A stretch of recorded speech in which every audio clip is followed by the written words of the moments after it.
village in Andhra Pradesh to parents for whom livelihood was farming. It was a shock to them to have given birth to a visually impaired son, but today you are a hero in your village and country. How does that feel? So, good evening everybody. I think it has been a lovely evening. Thank you for coming to this banquet tonight. And I am proud to be here in Los Angeles for the first time. In fact, you know, when I was flying from Chicago to Los Angeles, it was a long flight. So I was just thinking, why am I taking so many flights? Just back in India, 2 flights, then from Delhi to LA, and then to Chicago, and then to LA. I think I realized this fact that for your love and for your respect and for your gratitude, I can take any number of flights, walk any much. And all your appreciations and the intro shows that there is not much that I have done yet. And अभी जो कुछ किया हूँ वो सिर्फ trailer है, picture अभी बाकी है.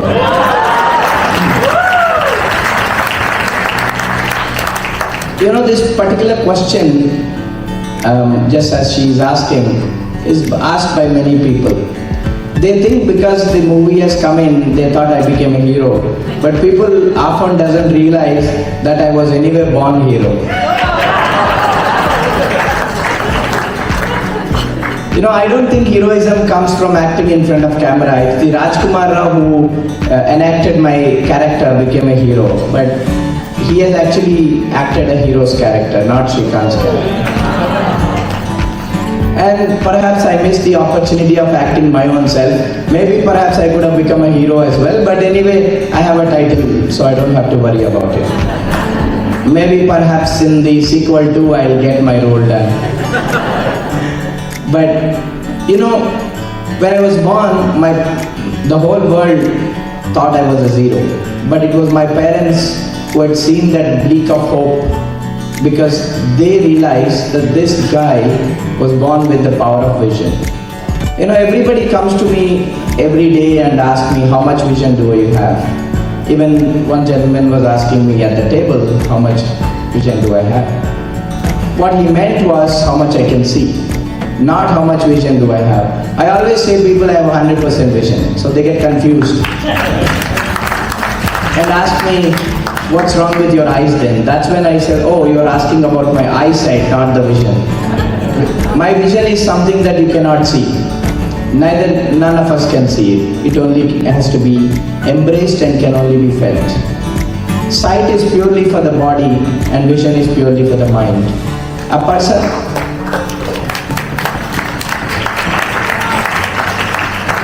without sight can do wonders, but if we don't have vision, or no, we do have vision, but if we don't realize it, if we don't think that we have vision, I don't think we can do anything. You know, just to conclude, I'll tell you, I believe God can give us starting circumstances, but we make our own destiny. The future is in our hands with just enough randomness to make things interesting and less predictable. You know, when we have equal talents and equal powers and equal vision, then why all these limitations should bar us from achieving where we want to? So I think I was grown by hearing this statement over and over from my parents, from my own teachers, and from everybody, that I don't have a limitation.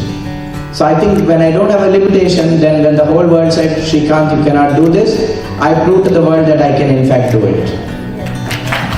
And I tell people that I am the only one who can do it, because there is nothing that can bar.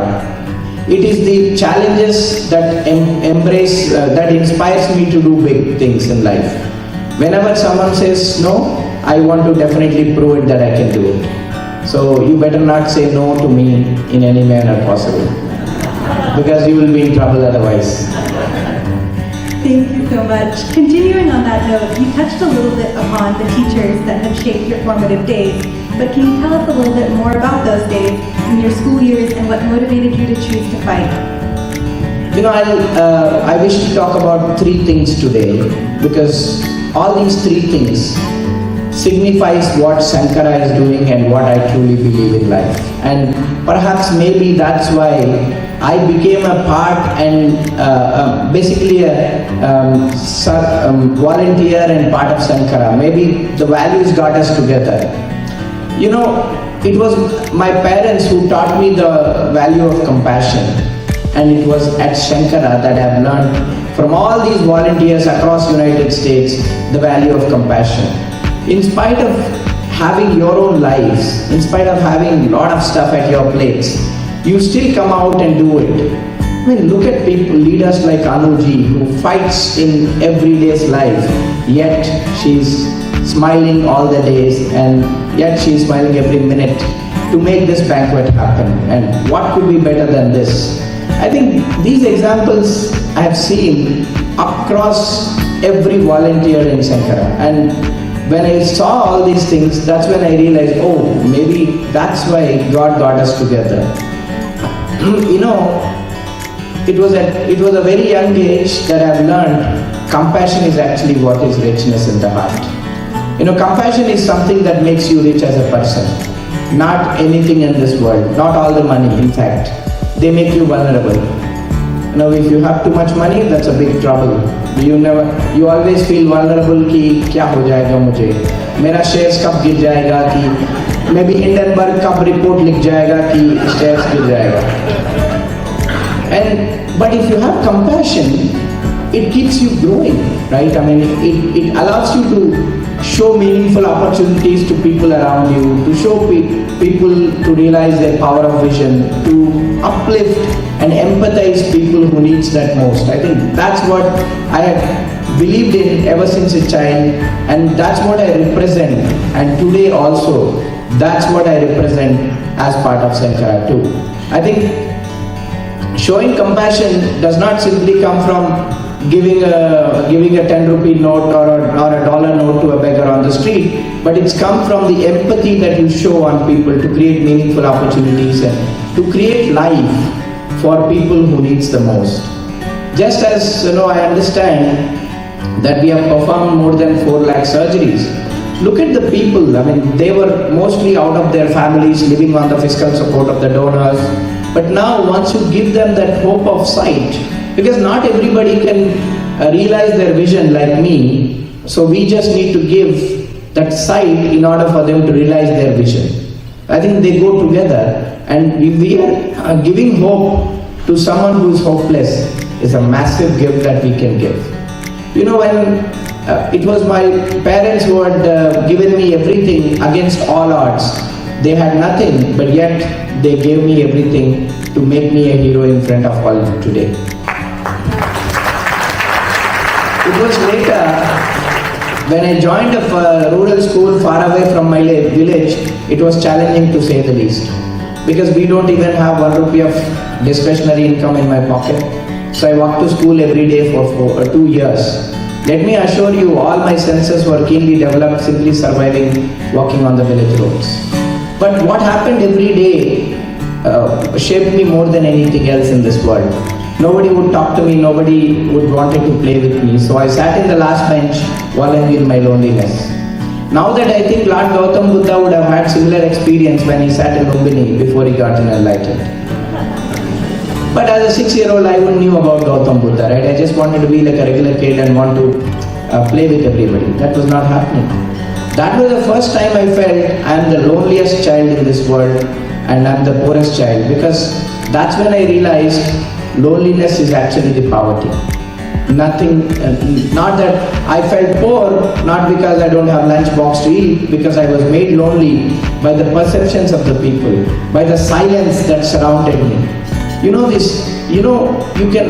You can kill people, you can beat people, but if the other person is so silent, in spite of you yelling at him, I think that's the best punishment that we all could get in life.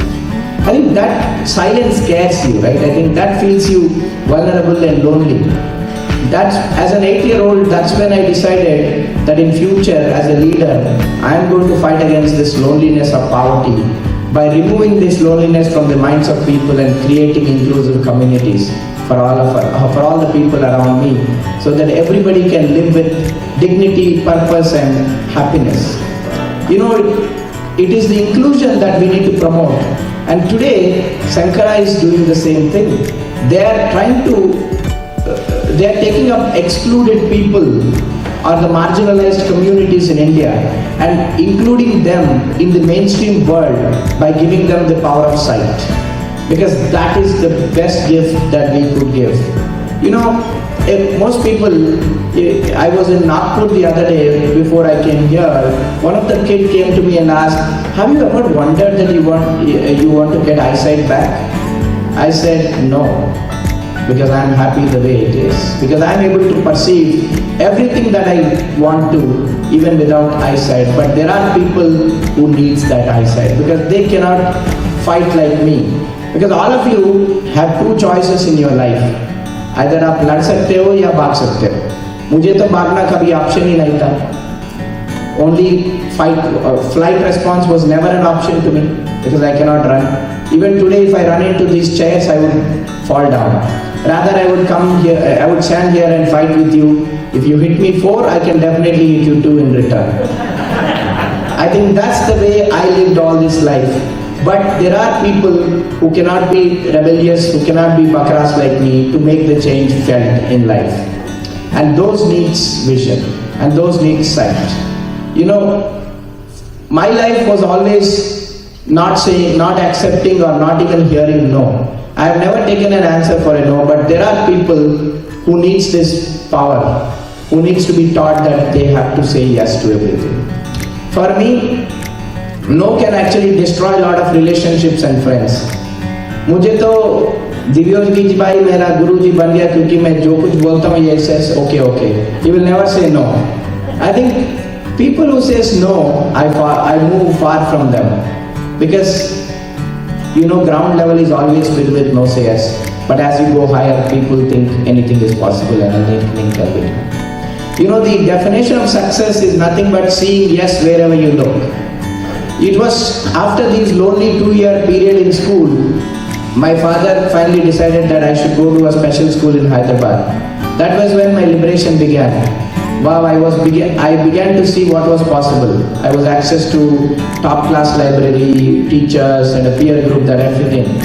Hyderabad is when I realized nothing is impossible if I'm going to work hard. This is not to say that the transition was not difficult, of course it was, but the stakes were higher. Think about it, exposure at right age to right things is the most important thing.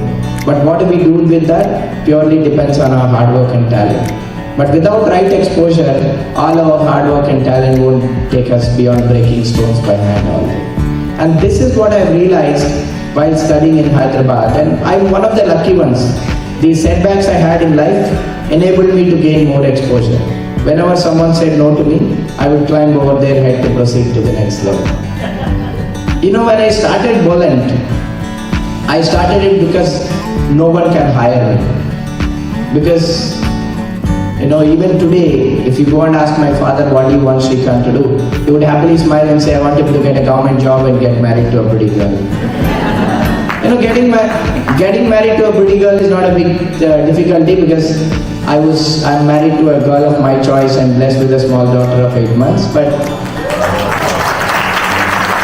working for someone else, let alone for the government, fills me with total dread, and that is why I became an entrepreneur. You know, when I realized this value, the third lesson, if I do something for someone, I would be the first beneficiary. This I have realized while doing anything in my life, starting from fighting for science or starting my own company where I became the first employee. When I fought for myself to admit me for science course, I never realized that the whole generation is going to benefit out of my own actions. But this is what tells you, if you tonight, if you do good, I think you will be the first beneficiary. So open up your minds and hearts and write big checks.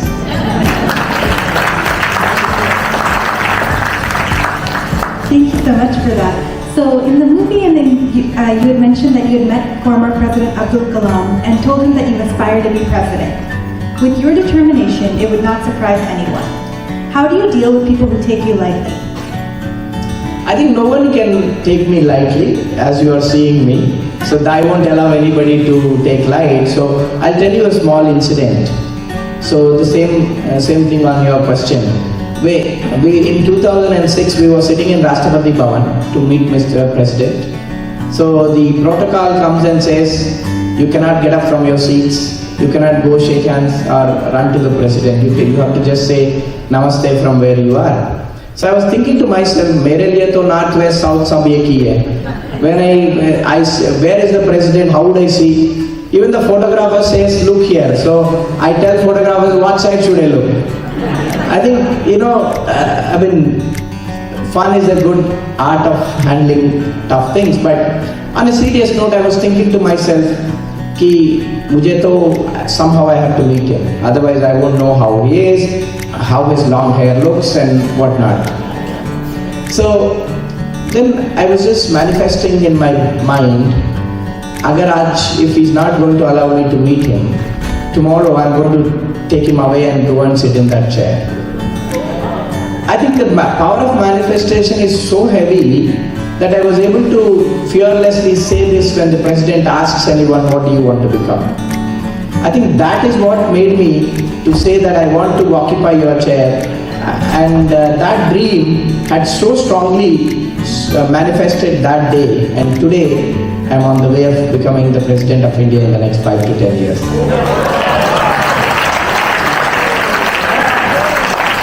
I say this because in life, manifestation is what can do anything for you.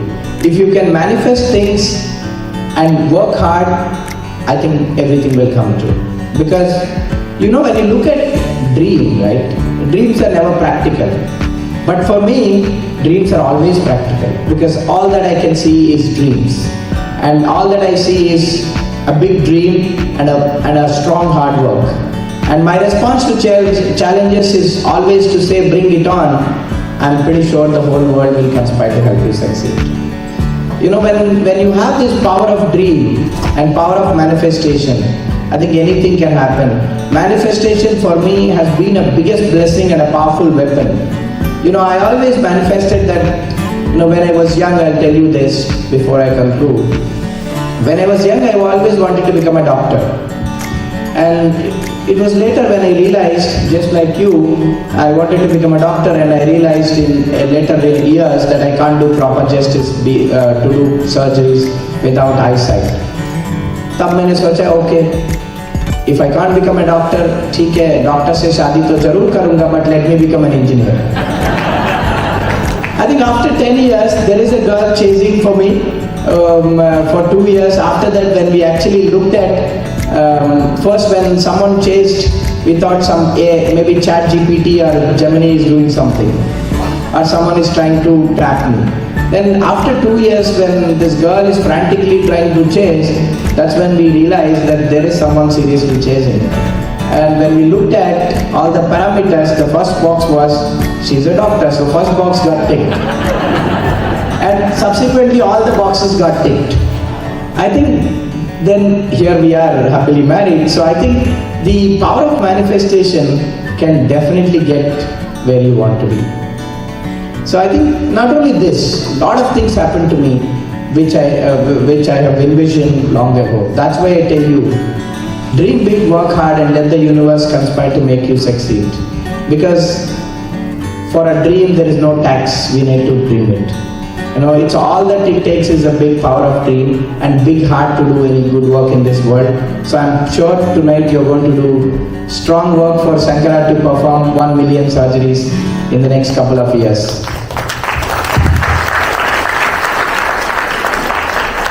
Thank you so much for all of those important lessons. And continuing on what you just mentioned, you have a beautiful family now and a little daughter. Can you tell the audience the values you would like your kid to live upon and what you have named her and why? Before that I'll tell you, Sankara always gave me 10 minutes. I think this is the first time they allowed me to take full half an hour maybe. So I am happy to share a lot of things to Los Angeles loving fans and crowd here. So thank you for coming tonight. It has been a lovely night.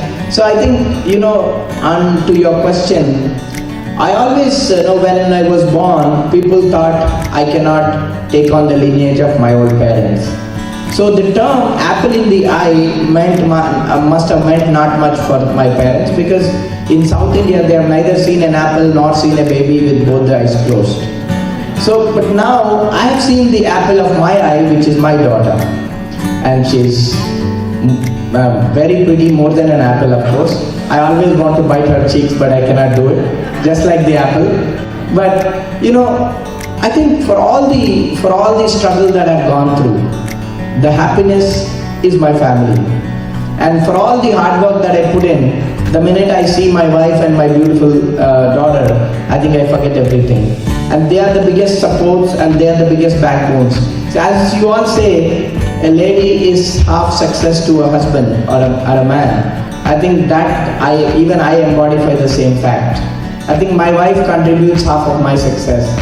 And today, I think today I am proudly able to say that my daughter can be lineage of my parents or my couple, that is me and my wife. And of course, the statement which people thought that I cannot take on my parents' lineage was not true, because now I am not only able to take care of my own parents, but I am able to take care of the whole world now. Because I have this power of sharing this vision to everybody who needs that most. You know, I belong to my own family until the movie Srikanth came in. But after that, I think I became the son or a loved family member of the whole world. Because, you know, the concept Vasudhaiva Kutumbam is what I remember now. The one big global family. I think everybody is owning my story as their own story, because somewhere, somehow, somewhere they relate to my story, saying, oh, this happened to me, or this is like, I also belong to this problem. I think God has given me this opportunity of not only taking care of my own family, but the whole world, to empathize and motivate and empower people to make anything possible in this world and remove any challenges from the minds of people. You know, challenges are always there to make our lives beautiful and better. Without challenges, we don't have a direction in this world. If Murli's brother would not have given, father or a brother would not given him a challenge to take on this laborious goal of making sightless people be sighted, I think he would not have realized his purpose. For me, I think God has taken away my sight because He wanted to make me realize the power of vision from day one and ensure that I share that vision and empathy for people around me. So I think these are the values that I would definitely like my daughter to carry on and take care of my legacy and take care of all the good things that I have done. And I'm pretty sure she would amplify the kind of impact that we have created in terms of saving the planet. You know, we at Bollant love to save planet. You know, we can recycle anything and everything that you throw, ranging from palm leaves to tableware and food packaging products, or chemical effluents to industrial commodity products, or creating metals, minerals out of boiler ash, creating fresh brown craft paper out of municipal waste, and much more. We are also creating beauty care, cosmetic and cleaning products using agricultural residues and agricultural waste that you will be using soon. And I am proud to say Bollant is now in the US since couple of months, giving alternative sustainable solutions to US consumers. I think we see possibilities are there everywhere, and opportunities are endless if you can strike it and then embrace it.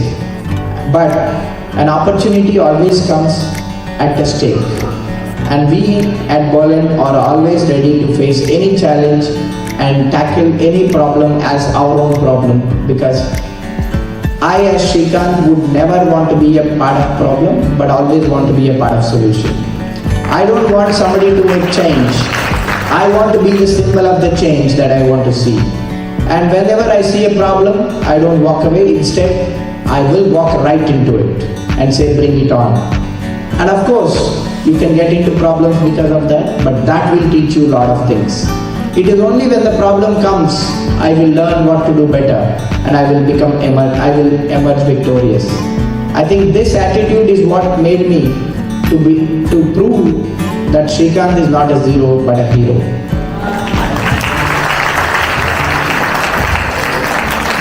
Thank you so much, Mr. Srikanth. I think that's all the time we have today, but thank you so much for your time and for all that you do.